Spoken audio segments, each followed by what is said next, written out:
There we go. Now I'm not freezing we're back. We're back.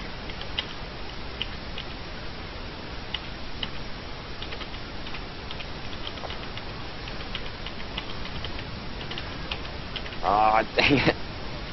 Let's go. I'm currently boosting everything back home. I want this win.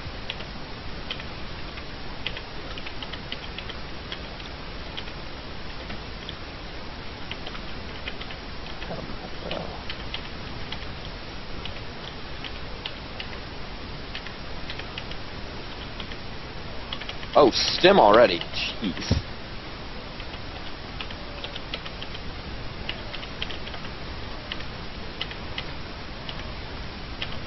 I think I'll be able to get you. Oh no.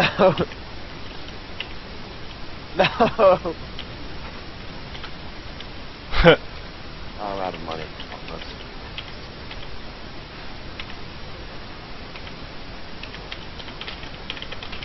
Almost. No. Yes. Well.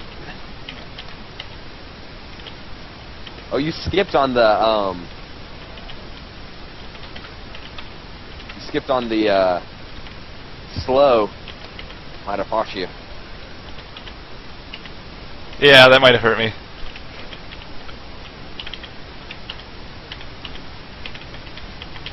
This sim's really good.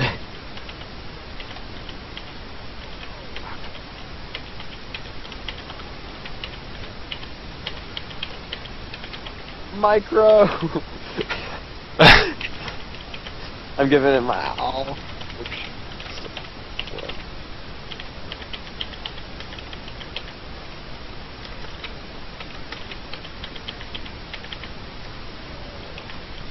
My mule.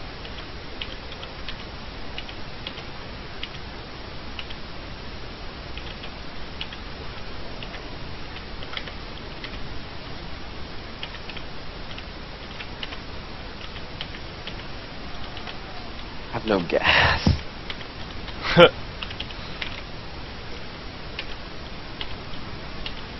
I have so much money, jeez. I think I'm gonna win. Who's gonna win? It's just a micro battle now. Oh wait, I thought I killed that. I'm mana. Oh, you punk. Pretty sure I have this. Just do the micro. Yeah. Manor. I call manor. Yep. Unless you're... Oh, you're still producing stuff, though. Well, the problem is I'm not really. I need chrono. I know I had chrono. Oh, crap. You should have done that earlier. I need to get back so I can wolf in stuff. Yeah.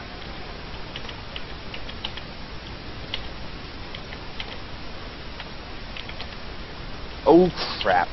Dang it. I probably oh, I'm cocky. Yeah, you are. Oh, I'm sure I had that. I didn't have any warpins. And that's how you survive. Yeah, you wait till your opponent gets cocky, you kill him with your SCVs. Okay, I think I can still get this. I got a couple chronos of that.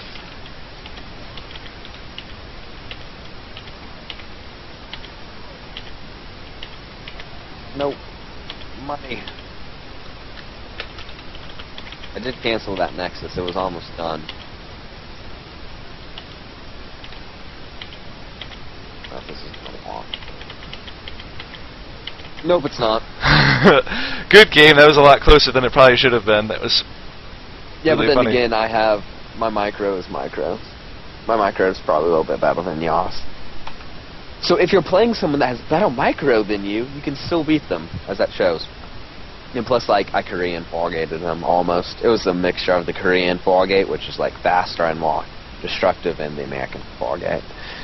Absolutely. I hope, I realized that there was a little bit of lag there. I apologize. I hope the stream did not go down. I don't think it did. It went down for, like, a second. Okay, good. It's back up? It's live back now. Okay, good. I just hope that I didn't lose too many people. I felt really bad about that. Oh, goody. Alright, so people are still here. Thank you for doing that. We do have some slight issues. I apologize for that. And, That's problem. Or it's your internet problem. yeah, it's my internet problem. I'm sorry about that.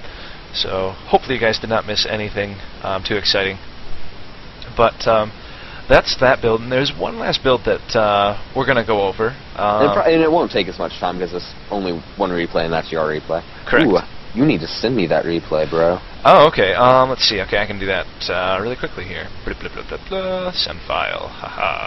Nothing's going on behind the scenes that we didn't actually prepare. Don't worry about it. Yeah. But I hope if there are any questions, please let me know in the chat. If you have any questions about the builds, about the show, anything at all, really feel free to ask us. We'll do the best that we can to answer your questions. Yeah, and if you have any suggestions on what we can do to make this better, I have a lot of ideas floating around in my head how we can make this more efficient, how we can make it more entertaining for the viewers. But yeah, if you have anything, just go ahead and leave it. Email us, septil@yahoo.com. I'm sure I'll get to it eventually. Absolutely. Alrighty. You have that now? Speaking of... I have it up. Alright, I'll load in, and we'll be ready to go. Ooh, you played against me? Yeah, this is me against you. Remember this? I think I think I won this game, I think. I'm getting cocky. Ooh, oh, was this when we did random versus random? No, because I played as Zerg and you played as Terran, because we specifically did the 14-14-21, which is what this build is. This is the 14 spawning pool, 14 extractor, 21 hatch build, a very safe opener, and probably, I would think the safest build that Zerg can open up with. Yeah, it is. And while Veritas is more of the Terran expert in these lands, at least in this show, I probably know a little bit more about Zerg, so you'll probably hear me talking more this time. I play a killer Zarg, guys. Don't get me wrong, but my Zarg is funky. Yeah. Like, I use, like, really weird strategies. Like, I have an awesome against Protoss strategy. I don't know if any of you out there have faced it, but Septil's been so helpful and just has been listening to me whine and complain about this build. The 6 pool. Ah, yes. I've used on ladder and I've never lost with it. It's actually, we actually might be able to go into that because it's actually a really simple build. Yep, really simple build, but very powerful. It is. It is called 6 pool, and it is rushing, but at the same point in time, it's a macro-oriented rush. That sounds really counterintuitive, I know. That probably sounds like, what? What are you talking about, Septil? This doesn't make any sense. We should have a day of just, like, weird, odd builds. Like, I know a fast expand, where you get, like, your expansion down at, like, 3 minutes, 50 seconds in PvP. And it's just a really funky build that just doesn't make sense, but it kind of does. So we'll probably have a day on the build clinic just for those special builds that don't really belong in the category. But let's go ahead and get this game started. I'm at the 5-second mark, ready when you are. Alrighty, 3, 2, 1, and go. And this game we were doing a ZVT. So my opponent, Veritas, is going to be playing as Terran. And of course we're going to still be on the standardized map. Nothing too fancy there going on. And... so yeah, this build of the 14... Yeah, and here's the thing... Go ahead. Okay. I just want to talk about Zarg a little bit. I started playing Zarg and I was really scared about the macro and like just how to play because it's just so different. You have lava, you don't have production buildings, you have hatcheries. Just a really unique race. And I was really scared when I started playing it. But then I realized it's really not that complicated. It's not like complicated. You have to like memorize, okay, build order. Yeah, build orders for Zerg. Zerg is much more impulsively played, at least relative to, like, Terran, like, you can have a build that stretches out to 70 supply.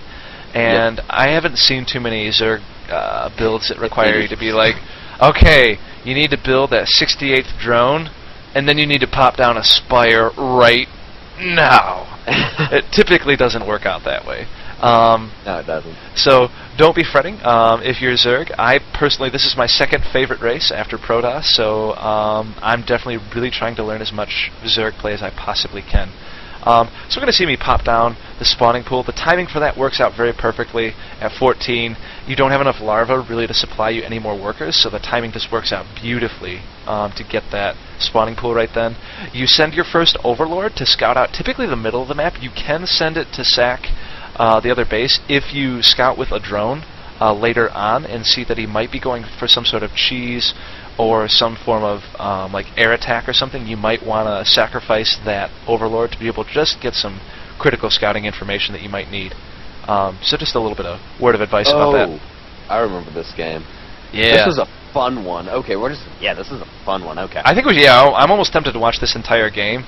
Yeah, let's do it. Because it is a fantastic game. I actually really enjoyed playing this game. A lot of crazy stuff happened, and it was really showed funny. my crazy Terran. Yes, this showed your crazy Terran and my inability to cope with your crazy Terran for a lot of the game, and then until I think I come and kill you. I think. You do. Okay. You beat me. Okay, good. I wasn't you sure. Shouldn't have, but you did. Yeah, I shouldn't have. I shouldn't have. I really shouldn't have, because you. Yeah, we'll talk about that when we get there. All right, at this point, I would like to note at 100 gas exactly, you should be getting that metabolic boost. I am sorry, I was not perfectly precise on that, and by not perfectly precise, I still haven't gotten it yet, despite being at 130 gas. So, by what I say, not what I do, please. Yeah, definitely. Don't you take off the drones once you get that 100 gas? It depends on back on minerals. It depends on what you're doing. I was planning on going Roach. Roaches, you need gas. Perhaps not this much.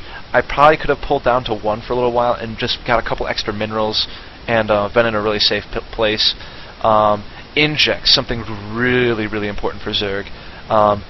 Queens are perhaps after hatcheries, like the most important part of Zerg macro. Like drones, hatches, and queens are the 3 most important things of Zerg macro. Like, forget overlords, forget all that fancy stuff, forget unit composition.